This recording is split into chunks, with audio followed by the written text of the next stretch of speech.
Hello mga kabambu, magandang araw po at welcome back sa Hamidas Bamboo YouTube channel. Sa mga subscribers ko, no, at saka sa mga nakapanood na ng mga videos ko, no.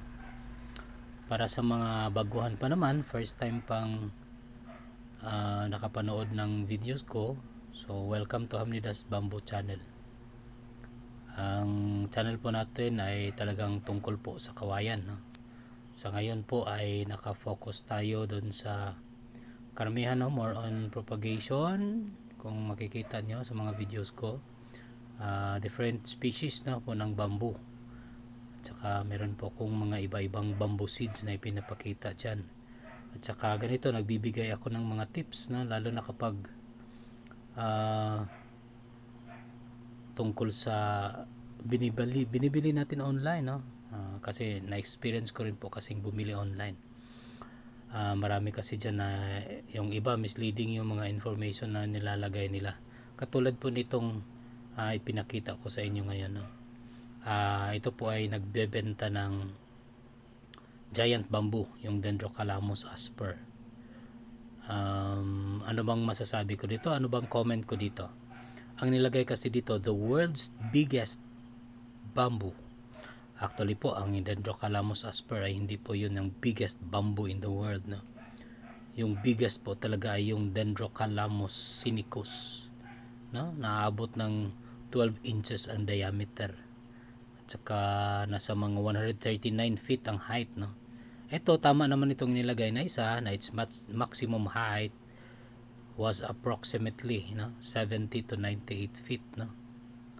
98 feet po yung maximum height talaga ng nakita ko na sa mga literatures ng Dendrocalamus asper, yung tinatawag nating giant bamboo. Kagandahan po dito is tuwid at makapal. Ito parang okay din ako dito, no? Medyo okay lang yan, ha?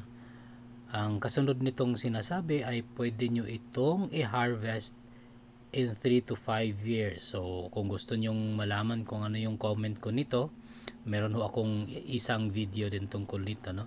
Can we harvest bamboo in 3 to 5 years? So panoorin nyo na lang, no? Ang advantage din po nito, kawayan, ay hindi ito inaanay dahil mapait ang lasa ng kawayan na ito.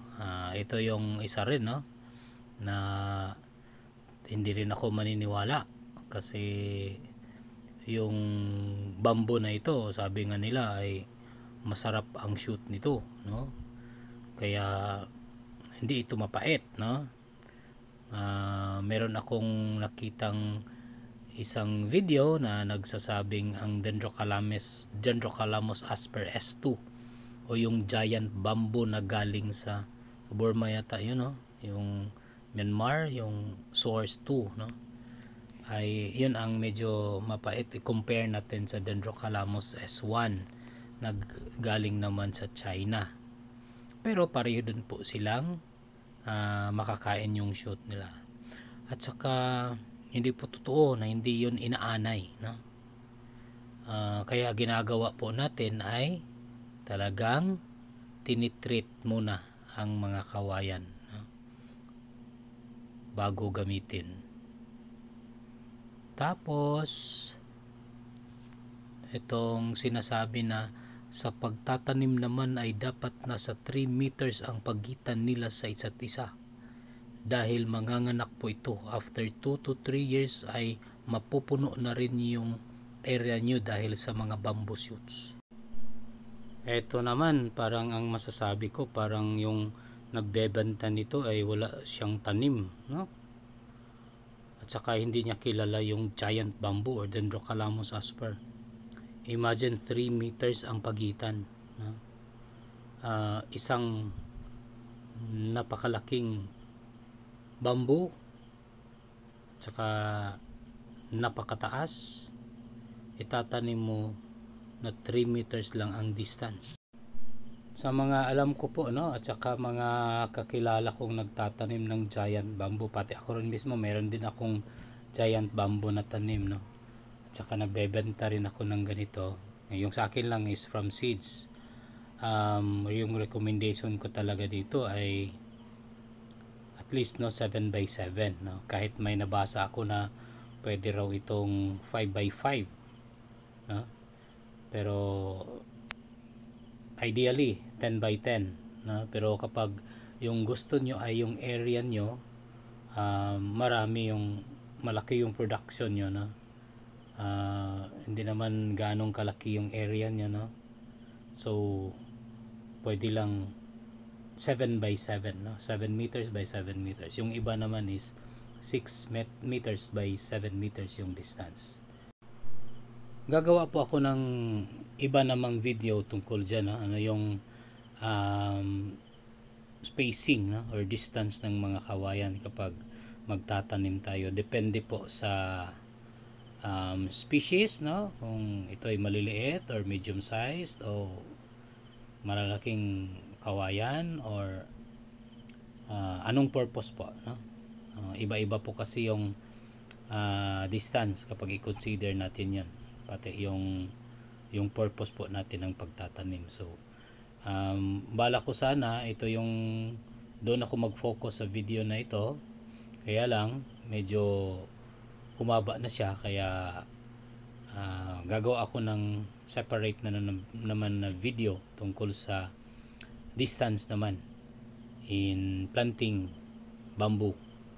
So yun po. Ano bang isa pa dito, no? Dahil nanganganak po ito, no? After 2 to 3 years ay mapupuno nyo rin yung area nyo dahil sa mga bamboo shoots. Totoo naman nanganganak, ibig sabihin na nagbibigay ho ito ng mga bagong shoots, no? Nagpo-produce ng mga bagong puno, no? So totoo po 'yon, no? Kaya lang kapag sinasabi nating in 2 to 3 years ay mapupuno na rin yung area niyo, huwag kayong maniwala dito kasi may tanim ako in 2 to 3 years, hindi pa talaga umabot sa ideal na laki niya. At saka yung number of shoots, of course, limited pa rin kasi isipin natin yung unang taon maliit pa yung tinanim nyo, tapos palaki ng palaki yon, at saka padami ng padami. Like for example, kapag sabihin natin yung unang puno mo in 1 year magpuproduce ng marami na siguro yung 3 shoots, no? So ibig sabihin in 1 year meron siyang 3 shoots. After 2 years, ilan na ba? Sabihin natin mag-produce din ng 3 times 3 equals 9. And then another 3 years, 9 times 3, sabihin natin 27, no? So mga ganyan. So hindi mo talaga masasabing mapupuno, no, yung area nyo dahil sa mga bamboo shoots. So meron akong tanom dati na black bamboo na talagang nagustuhan niya yung area. Ang dami-dami nga naman talaga, no? After 2 years parang binigyan ako ng nung panahon ng pandemic, binigyan ba naman ako ng more than 20 shoots, no, after 2 years. So marami na talaga. Kaya lang sinasabi niya na mapupuno yung area, siguro dahil 3 meters lang yung distance, di ba? Talagang mapupuno yung area nyo. Kasi ang lalapit lang 3 meters by 3 meters lang yung distance. At saka giant bamboo po ito. So ganun po, no? Ganun po yung mga comments ko nito, no? Ang Dendrocalamus asper ay hindi po siya yung biggest bamboo in the world. Ang Dendrocalamus sinicus po, totoo itong sinasabi niya na abot ito ng 98 feet, no? Tuwid, sige, hindi masyadong issue sa akin yan. Makapal, totoo naman po, makapal yan, no? Mag-harvest in 3 to 5 years, parang hindi ako maniniwala dyan, no? Maka-harvest ka, gano'n kaya kalaki? Or siguro maka-harvest ka ng shoot, no? Panoorin nyo yung isang video kong tungkol dito. At saka talaga pong mali na sinasabi nito na ang kawayan na ito ay hindi inaanay. Inaanay po yan, at saka kailangan po nating i-treat, no? At saka yung 3 by 3 meters na distance, hindi po yon tama kapag magtatanim ng giant bamboo. Kahit na siguro yung sabihin nating purpose nito, for example, no, yung protection ng landslide, actually kapag malapit sa ilog, hindi po ito recommended kasi ang lalaki nito, no. Hindi ito recommended na itanim sa tabi ng ilog kasi malalaki. Kapag dinaanan nito ng baha, dadala yung buong puno, no, mas lalong lalaki yung ilog, no? So I don't think so. Siguro baka sa ibang area na walang tubig, pero 3 meters for giant bamboo, hindi talaga siya recommended para sa akin. Totoong nanganganak, pero pag sinasabi nyo after 2 to 3 years ay mapupuno yung area nyo, parang hindi ako maniniwala, na. So ganun lang po yung mga comment ko sa mga post na ito. Sana po ay may natutunan kayo, no, sa video ko ito, kahit yan lang yung pinakita ko, na yan lang mga sinusulat nila sa kanilang habang nagbebenta sila, no. Sana po ay may natutunan kayo, at saka abangan nyo, no. Hindi magtatagal, gagawa ako ng video tungkol sa spacing naman or distance ng mga kawayan na tanim nyo, no. Sige po, for now, maraming salamat po, no.